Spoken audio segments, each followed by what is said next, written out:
जल में कुंभ, कुंभ में जल है, बाहर भीतर पानी। फूटा कुंभ जल जल ही समाया, यही तथ्य कथियो ज्ञानी।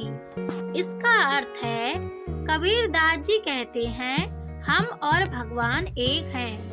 संसार की अलग अलग चीजों के अलग नाम और रूप हैं, पर उन सबके मूल में एक ही भगवान है। पानी में मीन प्यासी रे, मुझे सुन सुन आवे हंसी रे। इसका अर्थ है, कबीर दास जी कहते हैं कि लोग अपने चारों ओर मौजूद भगवान या सच्चाई को नहीं पहचानते हैं। वे भगवान को कहीं दूर ढूंढते हैं, जबकि वह उनके पास ही है।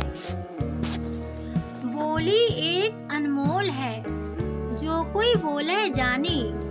ये तराजू तौल के, तब मुख बाहर आनी।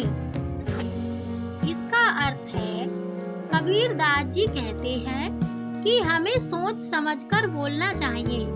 हमारी बोली अनमोल है, इसलिए हमें हृदय की तराजू पर तौलकर बोलना चाहिए, ताकि हम सही बात बोलें। कस्तूरी कुंडल बसे, मृग ढूंढे बन माही। तैसा घट राम है, दुनिया देखे नाही।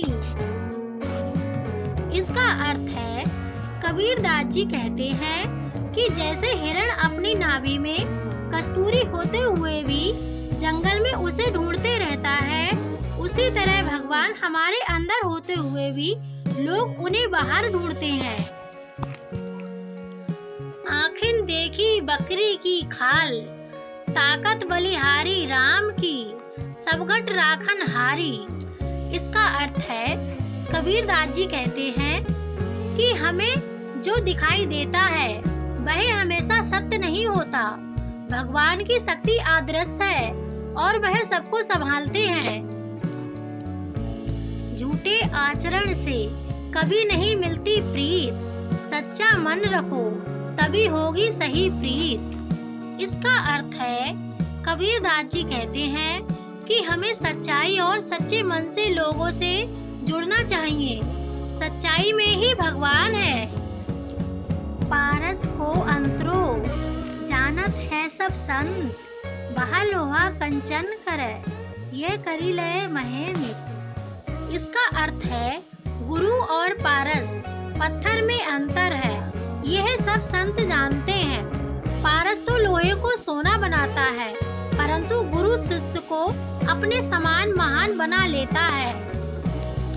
गुरु की आज्ञा आवे, गुरु की आज्ञा जाए। कहे कबीर सो संत है, आवागमन नसाए।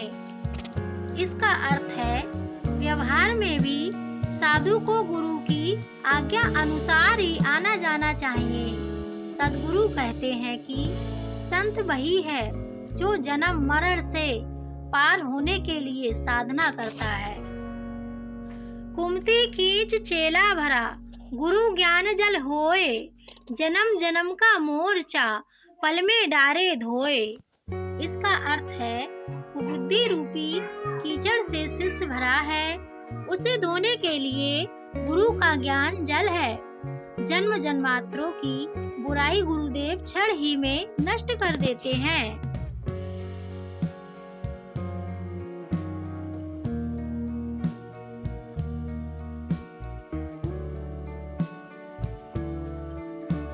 गुरु कुम्हार शिष्य कुंभ है, गड़ी गड़ी काढ़े खोट। अंतर हाथ सहार दे, बाहर बाहे चोट।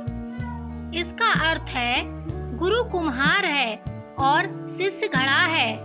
गुरु ही है जो भीतर से हाथ का सहारा देकर, बाहर से चोट मार मार कर और गड़ गड़ कर शिष्य की बुराई को निकालते हैं।